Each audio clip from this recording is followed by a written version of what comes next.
Lexia, and I wanted to take a second to talk about, well, you.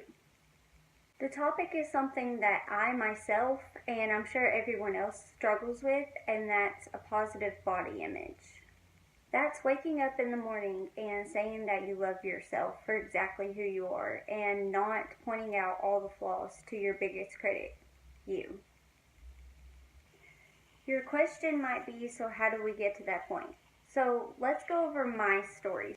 When I was in school, I was made fun of a lot for my size. I am 5 foot nothing, and at the time I was probably about 85 pounds, so needless to say, I'm pretty small.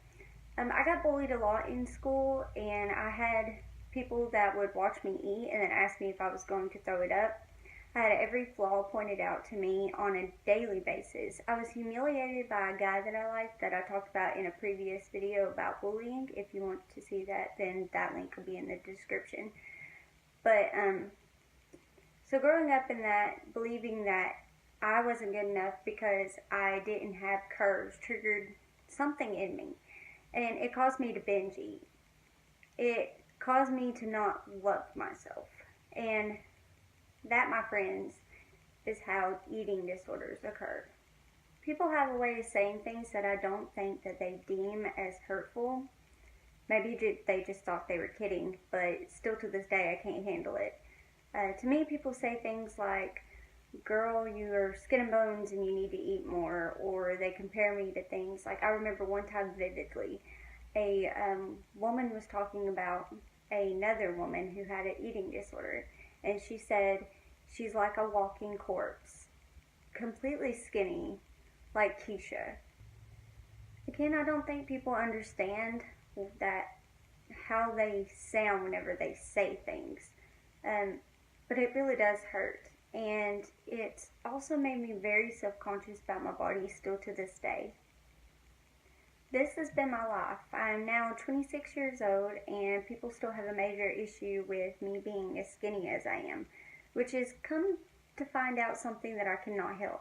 So instead of trying to change what I can't help, I decided to change my attitude about how people perceive me, because honestly their opinion is none of my business.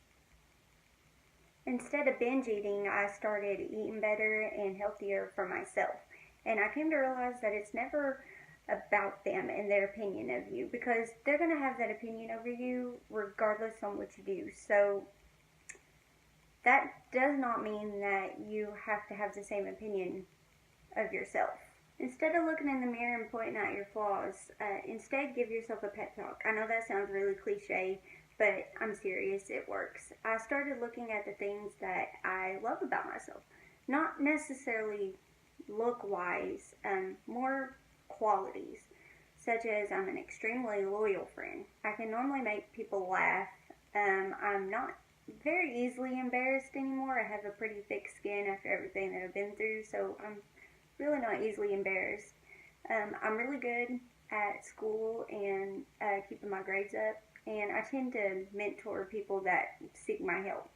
I'm normally the first person to break the ice and start up a conversation, and I'm really good at putting myself in other people's shoes whenever it comes to something. So I just try to tend to make people smile instead of, bringing them down. These are things that I pride myself on. The body in the mirror is just that, a body. And as you get older, looks are going to fade, but those qualities that you listed about yourself, those are never going to go away. And I feel more confident in making people smile, and trust me whenever I say that you can find something that makes you feel confident. It will radiate through you, and people will notice that before they look at your body and your flaws. Also, look at yourself as the whole package that you're bringing to the table, and not just specific body parts that you think are flawed. So instead, love yourself for the whole package. I do that by reminding myself that, yeah, I'm small, but I'm proportional for my size. Because if you look for only the flaws and you zoom in on the things that bug you the most, you're going to have self-doubt. And that's going to show more than the confidence that you have in your whole self. Surround yourself with good and positive people. As the saying goes, you are who you hang out with. So if you hang out with someone who's negative and puts themselves and everyone else down all the time, you're going to do the same thing. So instead, surround yourself with upbeat, confident people who got it together, and the same will happen to you. You can see this in domestic abuse survivors. Their confidence has truly been beat out of them. And I've seen really gorgeous women just look miserable and with their bodies just because of what they were told. And when they got out of the situation, you can just see their confidence radiate through them.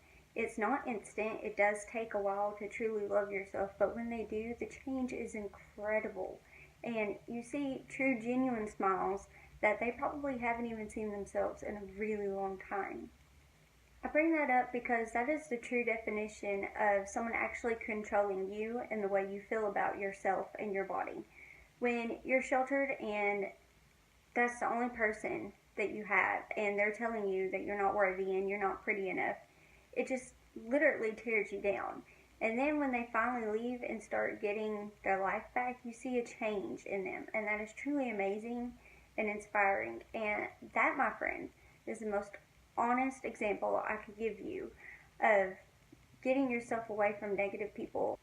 Next Thursday's video is going to cover how dressing and what makes you comfortable will help you with your body image. And I'm actually going to be getting some help from that from my friend Jory, who is a fashion designer, so that will be really fun. Like, comment, and subscribe, and give your thoughts and testimonies on this topic.